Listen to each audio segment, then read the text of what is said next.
ጾሙን የበረከት የፍሬ አድርጎ ከእግዚአብሔር መንገድ ሳንወጣ የእግዚአብሔርን ሕግ ጠብቀን ከእግዚአብሔር በረከት የምናገኝበት እንዲሆን ፍቃድ ይሁን።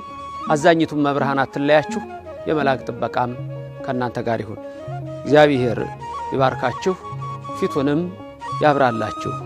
አሜን።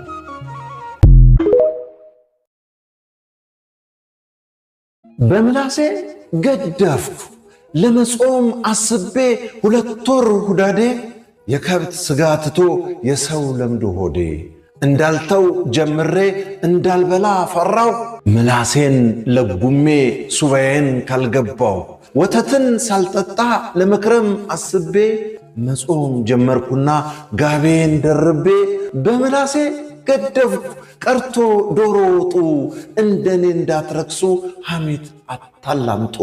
የከብት ጾማችሁ የሰው ስጋ አትብሉ ፍቅርን ስበኩና ሐሜትን ዝለሉ። ወተት እየጾሙ የሰው ደም መጠጣት ዶሮ ወጥን ዘሎ የሰው ስጋ መብላት ፍቅርን እያፈረሱ ጥላቻን መገንባት ስጋ ባለመብላት እጸድቃለሁ ማለት በርግጥ ጾም ጥሩ ነው ስጋን ያሸንፋል ካልተጠነቀቁ ሐሜት ግን ያረክሳል። ጾማውን ለመቁረጥ ልባችን ከፈራ ምን ነው አንደነግጥ ሐሰት ስናወራ። ስንታየው ሀብታሙ የጥበብ ሰው እንዳዘጋጀው በለጠ ሸቴ ዘሀገረ ኢትዮጵያ እንዳቀረበው